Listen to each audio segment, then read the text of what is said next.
எல்லாருக்கும் வணக்கம். Cheese kitchen click பண்ணதுக்கு ரொம்ப நன்றி. இன்னைக்கு சீஸ் கிச்சன் சேனல்ல டொமேட்டோ பாத் ரெசிபி தான் பார்க்க போறோம். ஒரு ஃபேமஸான இந்த ரைஸ் ரெசிபி வந்து நம்ம ஈஸியாக வீட்டில் செஞ்சிடலாம். இதை எப்படி செய்யறதுன்னு பார்க்கறதுக்கு முன்னாடி சீஸ் கிச்சனுக்கு சப்ஸ்கிரைப் பண்ணுங்க, லைக் பண்ணுங்க, உங்கள் நண்பர்களுக்கும் வீடியோ ஷேர் பண்ணி விடுங்க. வீடியோக்குள்ள போகலாம். இந்த டொமேட்டோ பாத்துக்கு வந்து இந்த மசாலா தான் மெயின். ஸோ அதை தான் வந்து நம்ம அரைக்க போகிறோம். ஸோ அதுக்கு நான் 3 பச்சை மிளகாய் எடுத்திருக்கேன். குழந்தைங்களுக்கும் செய்கிறனால 3 எடுத்திருக்கேன். என்னை பொறுத்த வரைக்கும் நீங்கள் வந்து ஒரு 5 எடுத்துக்கிட்டால் கரெக்டாக இருக்கும். அடுத்தது வந்து இஞ்சி, பூண்டு, சோம்பு, தனியா, தக்காளி. டொமேட்டோ பாத்னால கண்டிப்பாக தக்காளி இருக்கணும். அதுக்கப்புறம் காஷ்மீரி மிளகாய். ஸோ இப்போ இதை வந்து நல்லா மையாக நம்ம அரைச்சிக்கணும். அரைச்சப்புறம் நம்ம வந்து டொமேட்டோ பாத்தை செய்ய ஆரம்பிச்சிடலாம். இப்போ நம்ம டொமேட்டோ பாத் செய்ய ஆரம்பிச்சிடலாம். அதுக்கு வந்து குக்கரில் நான் ஆயில் சேர்க்குறேன். ஆயில் மட்டும் இல்லை, கீயும் நான் சேர்த்துக்கிறேன். இப்போ இதில் வந்து நான் பிரிஞ்சி இலை, காடமம், பட்டை, கிராம்பு, அப்புறம் ஸ்டார் அனீஸ் இது எல்லாத்தையுமே நான் சேர்த்துக்கிறேன்.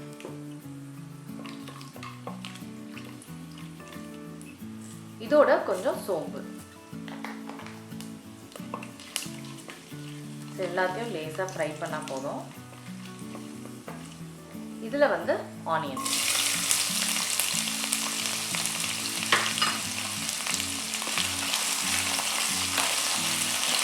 ஆனியன் வந்து கொஞ்சம் நல்லா ஃப்ரை ஆகணும். ஆனியனோட கொஞ்சோண்டு டொமேட்டோ சேர்த்துட்றேன். ரெண்டுமே சேர்ந்தே குக் ஆகட்டும். இதில் கல்லுப்பு சேர்த்துக்கிறேன். ஸோ இதில் எல்லாமே நல்லா குக் ஆகணும். க்ளோஸ் பண்ணி நம்ம ஒரு எப்படியும் 5 மினிட்ஸ் ஆகிடும் எல்லாமே குக் ஆக. 5 மினிட்ஸ் ஆகிடுச்சு. நல்லா குக் ஆகிட்டுருக்கு. ஆனியன்லாம் கலர் மாறிடுச்சு பாருங்கள். தக்காளியும் நல்லா குக் ஆகிடுச்சு. இப்போ இந்த ஸ்டேஜில் நான் வந்து கொத்தமல்லி, புதினா சேர்க்குறேன்.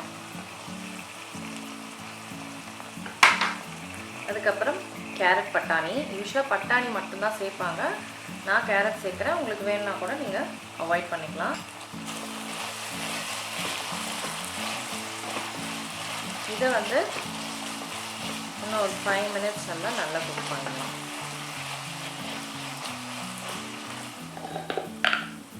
ஸோ 5 மினிட்ஸ் ஆயிடுச்சு.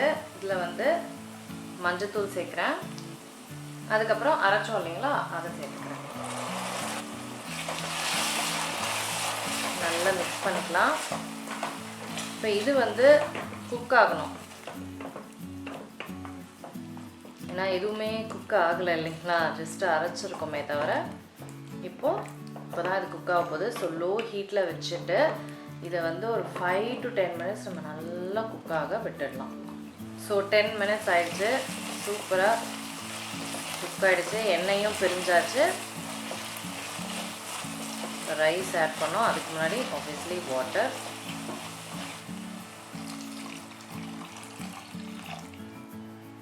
ஸோ இப்போ இதில் வந்து உப்பு இருக்கான்னு செக் பண்ணிக்கணும். உப்பு பார்த்துட்டு கொஞ்சம் உரப்பாக இருக்கணும்.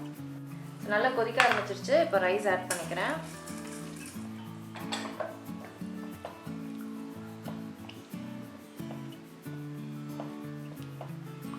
அவ்வளோதாங்க. இப்போ வந்து இதை நான் வந்து ஒரு 2 விசிலுக்கு நான் விட போகிறேன்.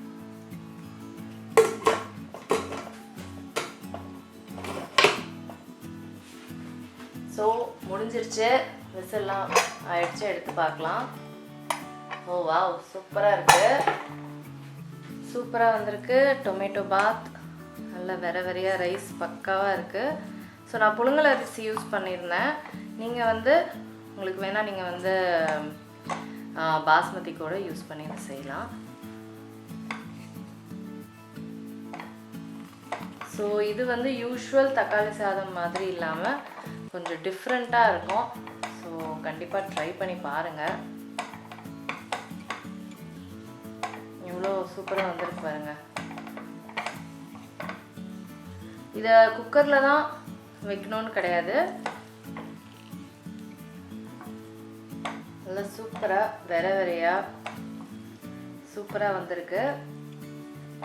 ரொம்ப ரொம்ப டேஸ்ட்டாக இருக்குங்க. இந்த மாதிரி நீங்கள் செஞ்சு பாருங்கள். ஸோ கண்டிப்பாக ட்ரை பண்ணி பாருங்கள் இந்த version of tomato rice, tomato bath. நான் உங்களை சீக்கிரமாக அடுத்த வீடியோல சந்திக்கிறேன். வணக்கம். இருங்க எங்கே போகிறீங்க? இந்த 2 வீடியோஸும் கண்டிப்பாக உங்களுக்கு பிடிக்கும். கிளிக் பண்ணி பாருங்கள்.